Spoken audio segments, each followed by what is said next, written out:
Assalamualaikum warahmatullahi wabarakatuh. Halo semuanya. Kami dari kelompok 8 dengan saya sendiri, Aida Febrianti dengan NIM akhir 48. Saya Laksamana Malahayati dengan NIM akhir 57.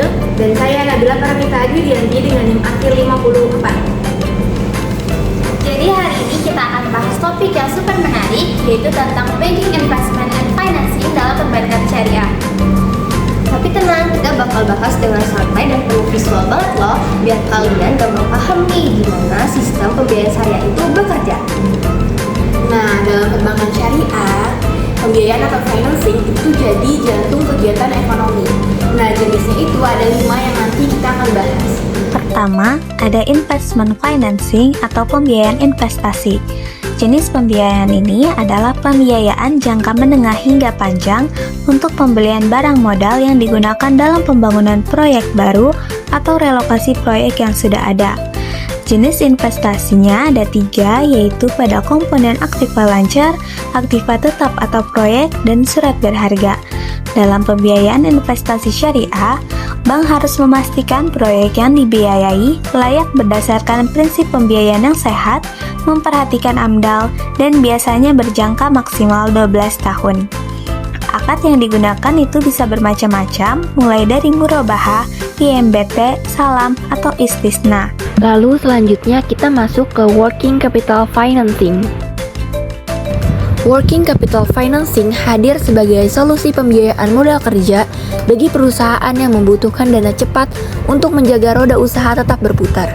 Melalui akad musyarakah, mudharabah, murabahah, salam, ijarah, ataupun qard, Bank Syariah menyalurkan dana secara adil dan transparan.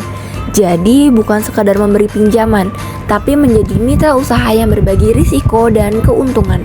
Dengan pembiayaan ini, perusahaan dapat membeli bahan baku, membayar tenaga kerja, hingga menjaga arus kas tanpa melanggar prinsip-prinsip syariah. Nah, yang ketiga adalah consumer financing atau pembiayaan konsumtif. Merupakan fasilitas pembiayaan dari bank yang tujuannya buat kebutuhan pribadi, bukan buat bisnis. Dalam perbankan syariah, pembiayaan konsumtif dapat menggunakan 5 jenis akad, yaitu yang pertama ada murabahah, merupakan jual beli barang dengan margin keuntungan. Kedua ada IMBT, yaitu sewa yang diakhiri dengan kepemilikan. Ketiga ada ijarah, yaitu sewa murni tanpa perpindahan kepemilikan. Keempat ada istisna, pemesanan barang yang masih dalam proses produksi. Dan yang kelima ada qard dan ijarah, yaitu gabungan pinjaman dan sewa. Selain itu, pembiayaan konsumtif juga bisa dilihat dari keterlibatan bank lain dalam pembiayaan kepada nasabah yang sama. Dari sini, pembiayaan konsumtif terbagi menjadi 2 jenis, yaitu pembiayaan sindikasi yang merupakan pembiayaan yang dilakukan bersama oleh beberapa bank kepada satu nasabah, dan yang kedua ada pembiayaan non-sindikasi, yaitu pembiayaan yang hanya dilakukan oleh satu bank saja. Oke, selanjutnya kita masuk ke liquidity financing. Kira-kira liquidity financing itu seperti apa ya? Yuk kita bahas. Jadi, ketika sebuah bank syariah mengalami kesulitan likuiditas jangka pendek, liquidity financing ini jadi penopang stabilitas sistem keuangan syariah. Melalui akad seperti Muqarada Bidaman Ras Al-Mal atau Al-Ba'i Ma'a Al-Wad Bi Al-Syira, Al-Tashilat Bi Al-Tausik, ataupun Guromah Maliyah, Bank Indonesia memberikan pembiayaan dengan prinsip tolong-menolong. Jadi bukan dengan riba ya. Dana likuiditas ini bersifat sementara, wajib dikembalikan sesuai komitmen, disertai agunan dan diawasi secara ketat supaya tetap sesuai dengan muqasid syariah, yaitu menjaga keadilan, keberlanjutan, dan kepercayaan.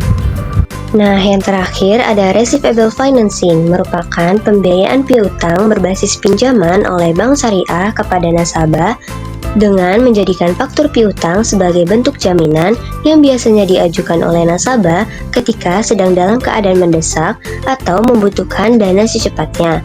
Nah, secara spesifik, akad yang digunakan adalah akad qard, di mana bank tidak diperkenankan untuk mengambil keuntungan atau imbalan dari pokok pinjaman itu sendiri, namun dapat mengenakan pengenaan biaya administrasi sebagai bentuk pendapatannya. Nah, jadi gimana nih teman-teman? Kalian udah paham belum nih mengenai banking, investment, and financing? Semoga video ini bisa dipahami dengan baik dan semoga bermanfaat buat kalian semua yang menonton. Terima